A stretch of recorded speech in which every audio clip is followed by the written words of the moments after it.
like John, he's so young as well. I think he's like 24. Really? And Damn. just the way that he organizes his vision, I love Yeah. his whole thing. Like his clothing brand and each launch follows the story of a character that he's writing a story about. So it's just so like there's so many layers to, it's not just clothes, right? And yeah, his space is so inspiring. Thanks for having me in the studio. This is a cool little space. It's my honor for you being here. And I was gonna ask you if you have anything that's kind of like rhyming, whether it's with your friends, cultural background. I'm a big phone call guy. Like I don't really like texting much. So Omri gets a lot of random phone calls, but it's nice because like sometimes you don't know what you're feeling, and you get talking to someone and you start understanding what you were feeling just by talking about random stuff. What you're doing day to day can be huge. Like Omri's great for that because we can have a 30-minute conversation using like impersonating voices and like making funny jokes and whatnot, and then out of nowhere it's just like, I really need a lock-in this year. I gotta do this, I gotta do that, I gotta do that. So that like those phone calls I feel like are maybe my version of liming. Just they're never planned. We never have anything in particular to talk about. We just get on the phone, see what the energy is, and kind of just offload our feelings and what's on our mind, and it almost always takes us somewhere further than where we were. So That's awesome. You know, like I find myself doing some things like that too. You know, mine's not too much phone calling, but I like to talk to people in person. yeah, I'm a horrible texter. All my friends will say that. Like sometimes I might like text you like repeatedly, like in the moment when I got the attention, and then sometimes I might see the message, and it's in the back of my brain, but I won't respond for like a week. I'm guilty of that one. It's real bad. Yeah, it is a bad one, but like in person, I'm there. I'm attentive. I want to talk to you. I want to get your updates. yeah, However long it's been, whether it's been like a week or it's been like 5 years. yeah. You know, that's kind of how I vibe, and that's kind of like why I'm doing things like this. You know. Yeah, Connecting people in the community, bro.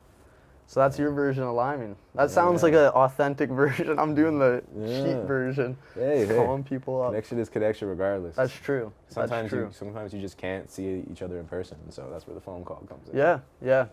It's nice, you know. The phone call is just really. It's not planned. I'll have plans to do work in here, and then just want a quick break or something, or I figure out that's when a lot of it is like I'll hit a roadblock because most of the time it's only me working at VFOS. Sometimes I'll have a co-op student or an intern.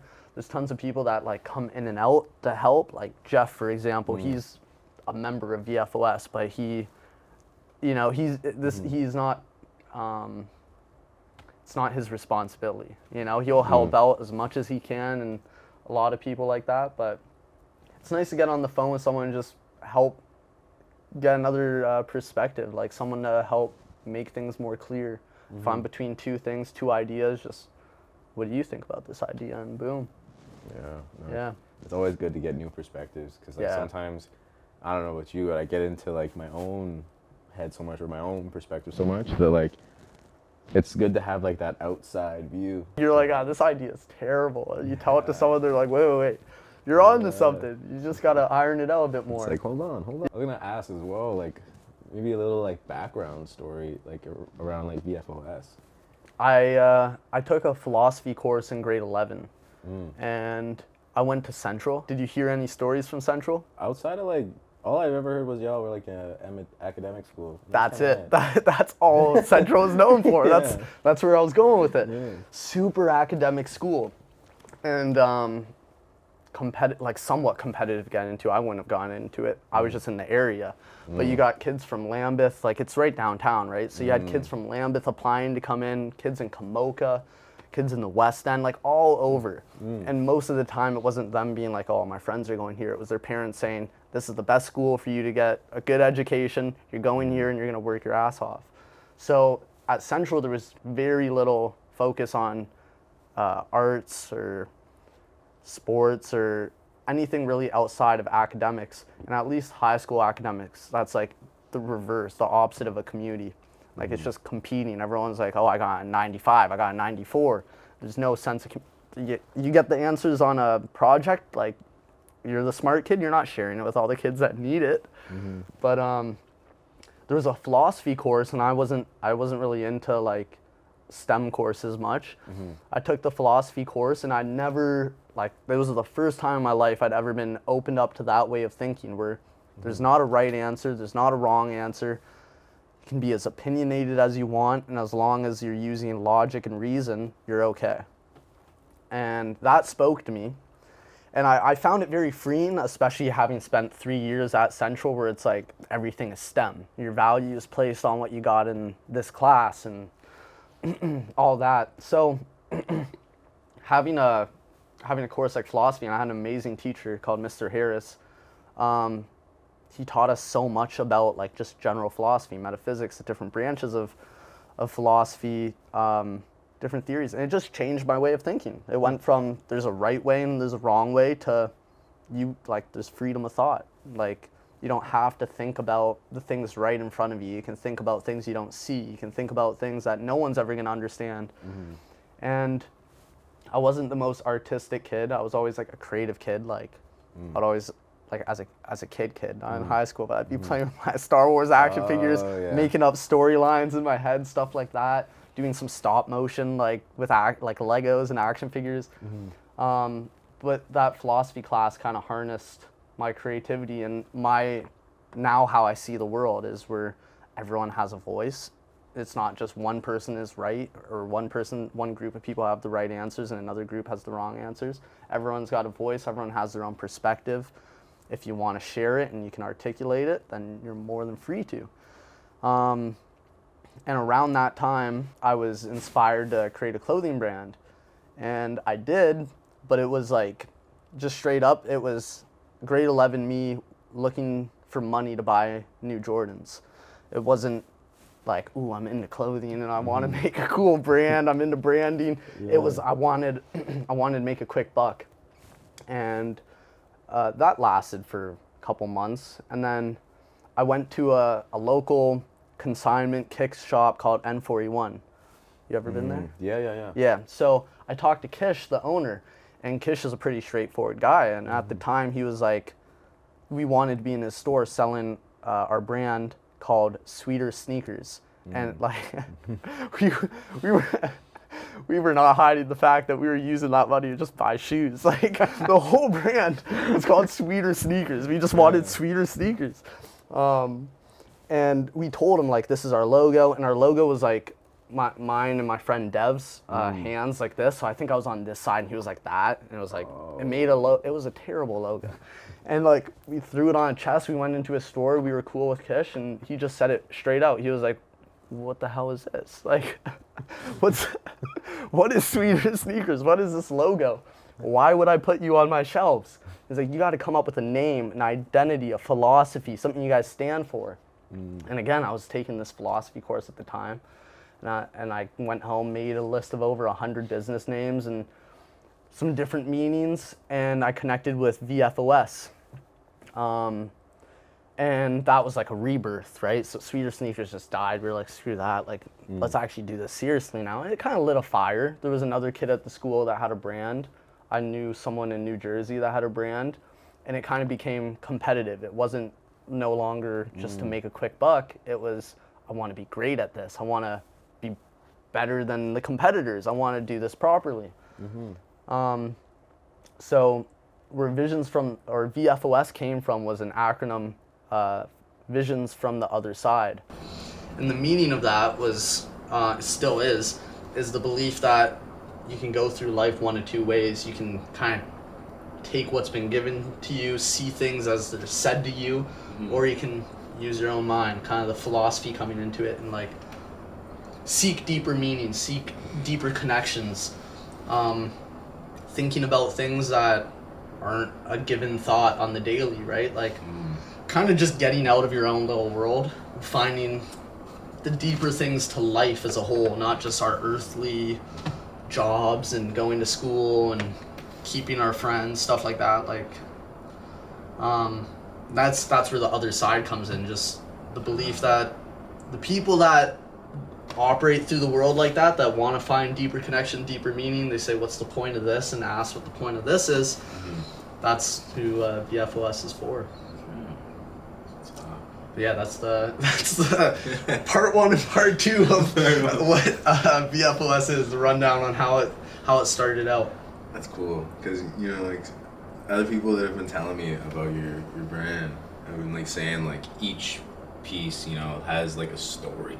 Yeah. I just find that, like, so fascinating. Thanks, man. Yeah, it's that is one of my favorite parts of doing it, is that I don't know if I'll ever be a proper filmmaker, if that's in my blood, if I could stomach stuff like that, but I really like making my own films in my head and then putting them out onto clothes, like using pieces from a collection. So each collection will have a theme, and most of the time a whole storyline. And I kind of, like, let's say there's 6 pieces in a collection, I sequence each piece in order, and each piece is like a key screenshot from a film. It's like what's your favorite film? I know, tough question. Ooh, top of my head. I hope I know it. It's gotta be. The top one that comes to my head is Django Unchained. Okay, yeah, fire. Yeah. So it's like if you just took screenshots from, like, you know, what was the doctor's name again? Can we just call him the dentist? Yeah, let's call him the dentist. The dentist. Yeah. It's like when the dentist comes and frees him, shoots the guys. It's like, boom, that's a key frame in this whole film. Yeah. And you take your 6 best key frames from the whole thing. That's how I make a collection. And I try to, this was a key moment in this story, this is the next key moment in the story, and by the last piece in the collection, you have that mini story. And then since about 2021, 2022, I've been sticking to this one kind of storyline with a character called Frank. And it's every collection is building off of that main kind of storyline. So sometimes the last 2 collections I did were a prequel, essentially, of Dream State. So Dream State was the collection that started it all off. And the whole idea of it was I wanted to tell a story about this guy that was like, his life is just perfect. Like, he's living his life. He's in the dream state of mind. He's with his friends. He's doing what he loves for work. Like, he's got nothing but love in his heart. It's just utopia. And that's what Dream State was about. It was set in 1976. I like to set it in, like, historical periods. Especially for something like Dream State at the time, 2022 did not seem like a utopian time, so I was like, I'm not saying this present day, but yeah, so that was Dream State. And then after Dream State, I've made collections after Dream State, building on Dream State, and I've made collections going before Dream State to kind of, actually never before Dream State, just a couple months after Dream State to fill in gaps of the story and add different little things. I've always been a huge, like, Star Wars fan and loved that, like, expanded universe and how there's a nucleus and there's all these stories and things that shoot out from it. MTV, my cribs, welcome to the studio. Real talk. So this is the screen printing area. I spend a lot of time here printing most of the shirts that I make. Almost all of them are printed. And yeah, pretty basic system. This thing just drops down, throw the ink on, have a squeegee. Solid. Yeah, right onto the. I know you just saw this. Yeah. Some of the extra screens and whatnot, you can reclaim them, like take off the blue and the stencil and like put a new design on it. So most of the time I do that, okay. But we got some of King Crufts here. We got Severia's. Severia's got a cool necklace thing for her album Mosaic. Oh, that's cool. It's pretty sweet. Yeah, well, right now, for the most part, I'm just released the collection. A lot of it's being fulfilled right now. Yo, we were just talking about these. Yeah, me and Amanda were talking about these. Yeah, this is one of the patch sweaters. Got a little lint on it. This is one of my favorites I made recently, from the new collection. This was from Fear and Loathing and Dreams. inventory area. It's a bit of a mess right now because fulfilling orders and just had a pop-up and other things like that. And then this is the fulfillment table. These are the hats from the recent collection too. Oh, okay, those are dope. Yeah, my co-op students sewed most of them by hand. Oh, you got a co-op student. Back in the summer I did. She was awesome. Tracy is her name. Tracy, shout out Tracy. Shout out Tracy. Tracy was holding it down all summer. Oh. With one of ones, you just get like the uniqueness, right? Like you got someone wore it in a certain amount of sunlight, gets faded in certain areas. Yeah. It's cool. But yeah, that's the inventory area, the screen printing area. Okay. Where we were just chilling is that's the sewing area. I like to stay away from that. Yeah, the sewing area, which can be fun, but sometimes when you're just doing a lot of the same thing, it gets a bit repetitive. This is the fashion equivalent of editing, like the same thing over and over. And then where we were just chilling is partially set up right now for a photo shoot set, but this is where hang out with people, do a lot of the design work, just come up with ideas here. It's my little comfy spot. This rug square footage is spend a lot of time right there just working on upcoming projects and whatnot. That's where you're finding me right now, is I'm in between the last collection, Fear and Loathing and Dream State, and working on this upcoming collection, which tentative name for it only came up this yesterday, is Flower Power. And it connects back to the main storyline of Frank and Dream State. And I want to make a collection about, like, I think about the angst almost all people our age group is feeling right now, especially the creative community, where it's just uncertain times and people are just fed up with the overruling systems that we all abide by right now. You know, people witnessing inequities firsthand on camera every day, stuff like that. I want to make a collection that reflects this fed upness, this amount of where people are just like, I'm tired of this, like what actually matters. I want peace, I want love, I want freedom, that kind of thing. So very early in the stages of working on that collection. I've got some rough designs, but nothing's made yet, nothing's finalized yet. The name's not even finalized, that's why it's Flower Power. Okay, I got you. But that's a fun one. Other cool thing in here, it's not completely updated, but these are all of the different designs I've made, printed, designed, all while being at this studio this is about my 3rd year here. It's fun just being able to hang them up and see like my library of designs. See if there's continuity, see if what's missing, things like that. And it kind of captures the different eras of what I was feeling, what I wanted to reflect. That's a cool thing about fashion and music, is it's a time capsule of who you were and what you felt at that period of time. The other area of the studio is like the fun zone, kind of in a disarray right now, but got an old box TV I bought for like $10 off of Marketplace, and it's on its way out. Sometimes it sounds like it's gonna blow up. Oh no. Yeah, it's alright. It was $10. Yeah, $10, you know. And some VHSs. I don't got cable here, so if I want to watch something, just throw in an old movie. Yeah, old VHS. Man, makes for a great date. Go to the Goodwill and just pick a random VHS and then watch. Yeah. Takes away the whole scrolling on Netflix for an hour. I'd be like, what you know about Little Rascals? Or something like that. Just find the most absurd movie. No, it's great, but the old systems, the Xbox, that can be fun when some people come over and we just want to kick it. Over here is like all mumbo jumbo right now, but this was like the original mood board / like timeline for a collection I was working on throughout, I think, a lot of 2023 and 2024. It was a 3-part collection that had the fall of Dream State, the other side, and the rebirth.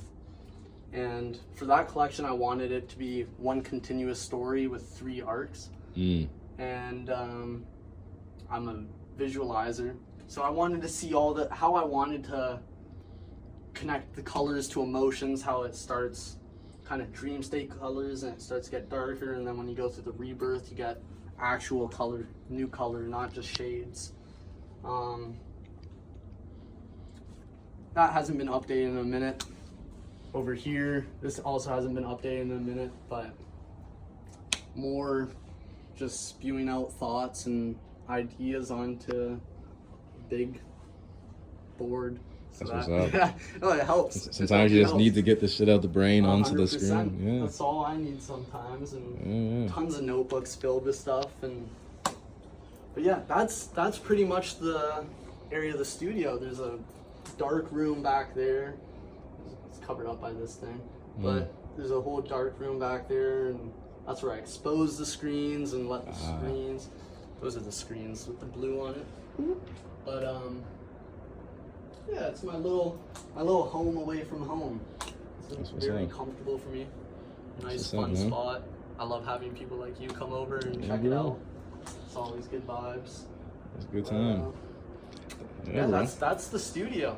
As the MTV My Crib, My Studio. Yes, sir.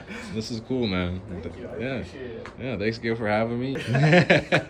Instagram is just VFOS, separated by a period for each letter. And if you just search up VFOS on Google, the website comes up, the store will come up. It's not a store, it's a studio, so don't just come walking in thinking you can come shop. Send a message if you want to come by. That's VFOS and where you can find me. All right. Till next time, bro. Till next time. All right.